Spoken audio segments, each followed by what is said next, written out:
नमस्कार, जय जोहार। छत्तीसगढ़ न्यूज में आपका बहुत बहुत स्वागत है। चलिए देखते हैं आज की 25 फटाफट काम की और महत्वपूर्ण बड़ी खबरों को।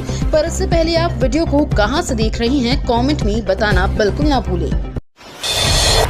छत्तीसगढ़ में स्वास्थ्य सेवाओं को बेहतर बनाना हमारी प्राथमिकता, समारोह में बोले मुख्यमंत्री विष्णुदेव साय। राष्ट्रपति द्रौपदी मुर्मू ने एम्स रायपुर के द्वितीय दीक्षांत समारोह में संस्थान के 10 विद्यार्थियों को स्वर्ण पदक एवं पदोपाधि तथा 514 विद्यार्थियों को उपाधि प्रदान किया। राष्ट्रपति मुर्मू ने कहा कि भारत सरकार देश के सभी नागरिकों को स्वास्थ्य सुविधा पहुंचाने के लिए प्रयास कर रही है। पिछले एक दशक में देशवासियों को यूनिवर्सल हेल्थ कार्ड प्रदान करने के लिए अनेक कदम उठाए गए। आयुष्मान भारत योजना के अंतर्गत बड़ी संख्या में नागरिक लाभान्वित हो रहे हैं। प्रधानमंत्री जन औषधि योजना से सस्ती और गुणवत्तापूर्ण दवाई उपलब्ध हो रही है। पिछले 10 सालों में मेडिकल कॉलेज, MBBS और PG की सीटों में भी बढ़ोतरी हुई है।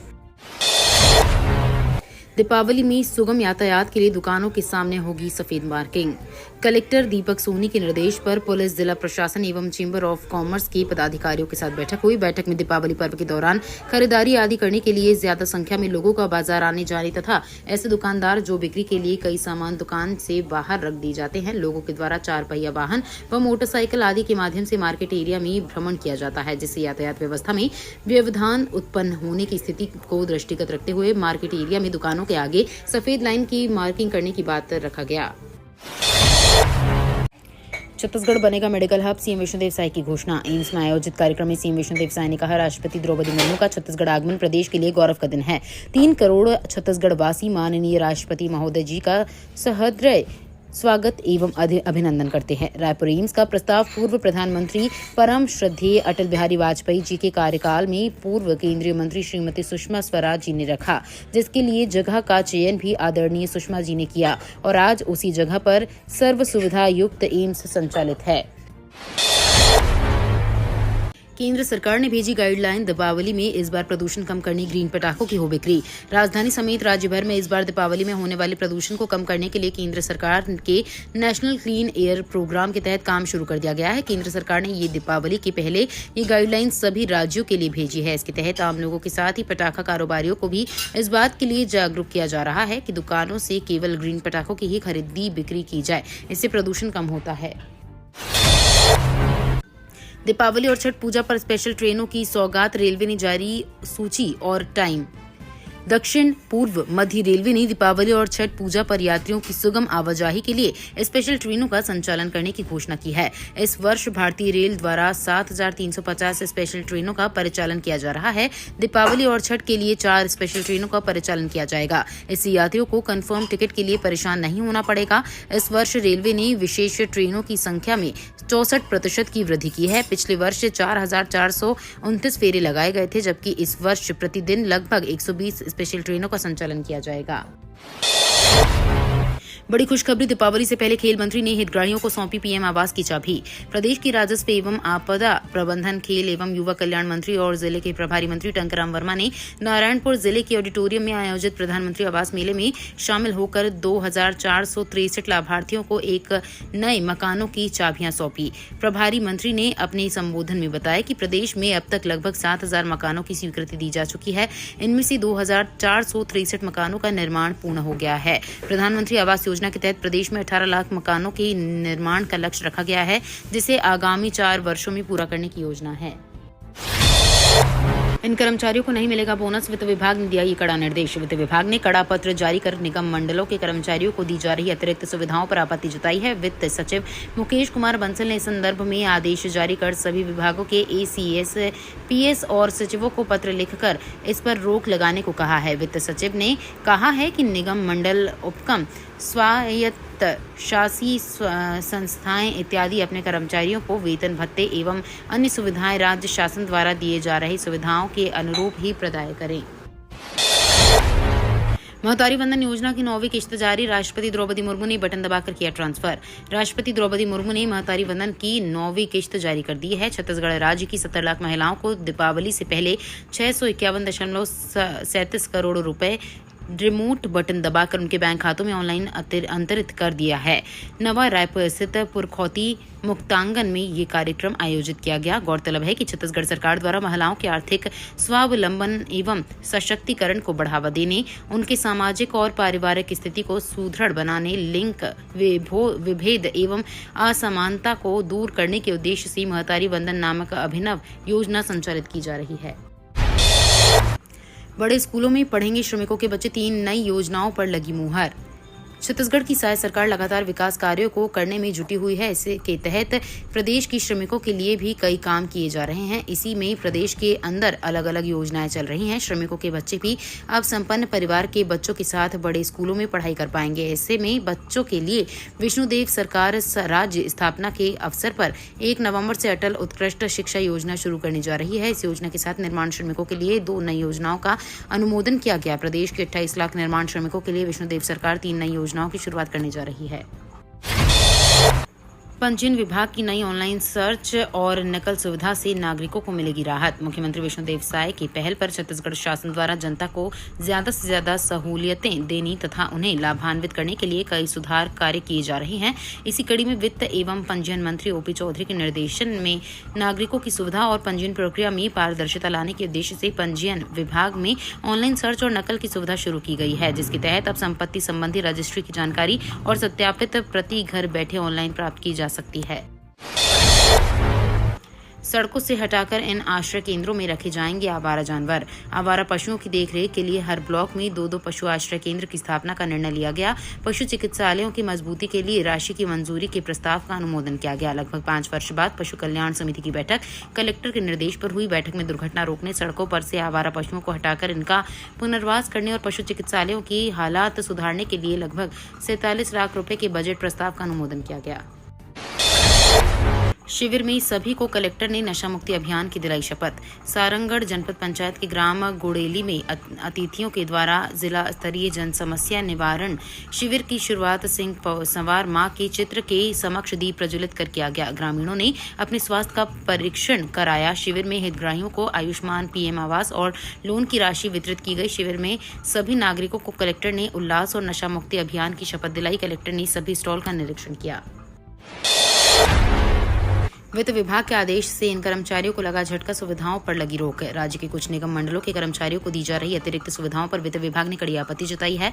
वित्त सचिव मुकेश कुमार बंसल ने ऐसी सूचना पर सभी विभागों के एसीएस, पीएस और सचिवों को पत्र लिखकर बंद करने को कहा है। बंसल ने कहा कि निगम मंडल, उपक्रम, स्वायत्त शासी संस्थाएं इत्यादि अपने कर्मचारियों को वेतन भत्ते एवं अन्य सुविधाएं राज्य शासन द्वारा दिए जा रहे सुविधाओं के अनुरूप ही प्रदान करें तथा राज्य शासन की अनुमति के बिना कोई भी अतिरिक्त सुविधाएं न दें। राज्य बिजली घरों के लिए सूचना सुरक्षा व साइबर आपदा प्रबंधन योजना को मंजूरी। Chhattisgarh state power generation company के बिजली घरों के लिए management information system information technology विभाग द्वारा बनाए गए सूचना व साइबर सुरक्षा मापदंडों, अनुदेशों और योजना को कंपनी संचालक मंडल की स्वीकृति मिल गई है। जनरेशन कंपनी के प्रबंध निदेशक कटियार ने कंपनी मुख्यालय तथा बिजली घरों में कार्यरत अधिकारियों को साइबर सुरक्षा मापदंडों का पालन करने का निर्देश दिया है। विश्व साइबर सुरक्षा माह के अवसर पर भारत सरकार के विद्युत मंत्रालय तथा केंद्रीय विद्युत प्राधिकरण द्वारा पूरे देश में जन जागरण अभियान संचालित किया जा रहा है। अवैध बिक्री और कब्जा पाए जाने पर रजिस्ट्री होगी शून्य। माफियाओं में मचा हड़कंप। सरकारी और नजूल भूमि के मिसल बंदोबस्त और अधिकार अभिलेखों का भौतिक सत्यापन कर एसडीएम पीयूष तिवारी की अध्यक्षता में गठित जांच टीम ने अपनी रिपोर्ट कलेक्टर को सौंप दी है। इससे भू माफियाओं में हड़कंप मच गया है। इस रिपोर्ट का परीक्षण अब कलेक्टर द्वारा बनाई गई कमेटी करेगी। इसके बाद शासकीय जमीनों की अवैध बिक्री और कब्जे की रजिस्ट्रियों को शून्य कर दिया जाएगा और भूमि को सरकारी अभिलेखों में वापस दर्ज किया जाएगा। संकट में 80,000 लोगों का राशन ई-केवाईसी नहीं कराने पर कार्ड से ऑटोमेटिक कट जा रहा नाम। एक राष्ट्र एक राशन कार्ड के अंतर्गत राशन कार्डधारी सभी हितग्राहियों को ई-केवाईसी अपडेट कराना अनिवार्य है। अभी भी 80,000 हितग्राहियों ने ई-केवाईसी नहीं कराया है। ऐसे लोगों का राशन संकट में है। अधिकारियों ने स्पष्ट कहा कि यदि कोई हितग्राही ई-केवाईसी अपडेट नहीं करा रहा है तो ऐसे लोगों का नाम ऑटोमेटिक सिस्टम के तहत राशन कार्ड से कट जाएगा। नाम कटने पर राशन वितरण भी नहीं होगा। ई-केवाईसी का कार्य अभी भी जारी है। अब नवंबर माह में पता चलेगा कि कितने लोगों का अक्टूबर महीने का राशन कट गया है। छत्तीसगढ़ में 40 किलोमीटर की रफ्तार से चलेगी हवा, 27 अक्टूबर तक येलो अलर्ट। पश्चिम बंगाल और उड़ीसा तट से टकराने जा रहे दाना तूफान का असर छत्तीसगढ़ में भी दिखना प्रारंभ हो गया है। राजधानी रायपुर सहित प्रदेश के कई हिस्सों में आंशिक बादल छाए रहे। मौसम विभाग के अनुसार चक्रवाती तूफान दाना के कारण ये स्थिति बनी हुई है। 27 अक्टूबर तक इसका प्रभाव देखने को मिलेगा। इस दौरान प्रदेश के अधिकतर हिस्सों में बादल छाए रहेंगे। कई जगह हल्की से मध्यम बारिश भी हो सकती है। वज्रपात की आशंका को देखते हुए इस दौरान के लिए येलो अलर्ट जारी किया गया है।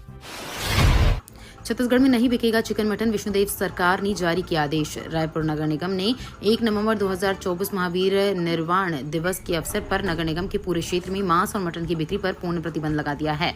छत्तीसगढ़ शासन के नगरीय प्रशासन एवं विकास विभाग के आदेश अनुसार नगर निगम की स्वास्थ्य विभाग ने ये निर्देश जारी किए हैं। स्वास्थ्य अधिकारी डॉक्टर तृप्ति पाणिग्रही ने आदेश जारी करते हुए कहा कि इस दिन रायपुर के सभी मांस मटन विक्रय केंद्र और पशुवध गृह बंद रहेंगे। केंद्र सरकार ने लॉन्च की महामारी निधि परियोजना और 21वीं पशुधन जनगणना। केंद्रीय मत्स्य पालन, पशुपालन और डेयरी मंत्री राजीव रंजन सिंह ने शुक्रवार को 21वीं पशुधन गणना की शुरुआत की है। इस अवसर पर महामारी की तैयारी और भारत में पशु स्वास्थ्य सुरक्षा को मजबूत करने के लिए 25 मिलियन अमेरिकी डॉलर की महामारी निधि परियोजना भी शुरू की गई है। केंद्रीय मंत्री ने कहा कि सटीक डेटा की उपलब्धता से सरकार को पशुओं की स्वास्थ्य सुरक्षा सुनिश्चित करने और पशुपालन क्षेत्र में उच्च विकास हासिल करने के लिए नीतियां बनाने में मदद मिलेगी।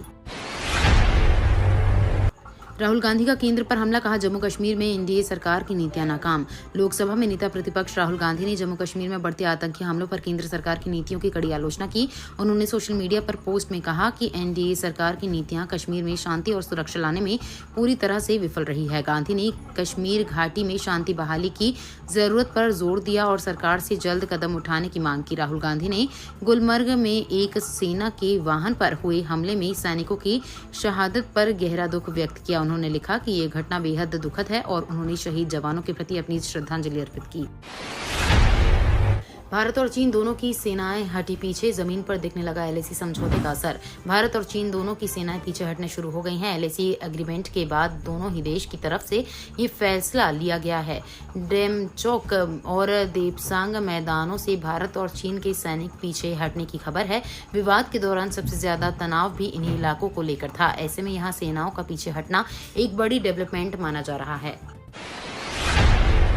स्पेन के प्रधानमंत्री के साथ 28 अक्टूबर को वडोदरा का दौरा करेंगे पीएम मोदी। पीएम मोदी और स्पेन के प्रधानमंत्री पेड्रो सांचेज 28 अक्टूबर को गुजरात दौरे पर रहेंगे। दोनों नेता वडोदरा में Tata advance system Airbus project का उद्घाटन करेंगे, जिससे मेक इन इंडिया के तहत स्वदेशी विमानों के प्रोडक्शन को बढ़ावा मिलेगा। दोनों नेता यहां उद्योगपतियों से भी मुलाकात करेंगे। मोदी और स्पेन के प्रधानमंत्री के दौरे से पहले वडोदरा में जोर शोर से तैयारियां चल रही हैं। दरअसल वायुसेना के लिए पहले मेड इन इंडिया C295 विमान का निर्माण टाटा एडवांस सिस्टम लिमिटेड और स्पेन की Airbus defence and space company द्वारा वडोदरा में किया जा रहा है।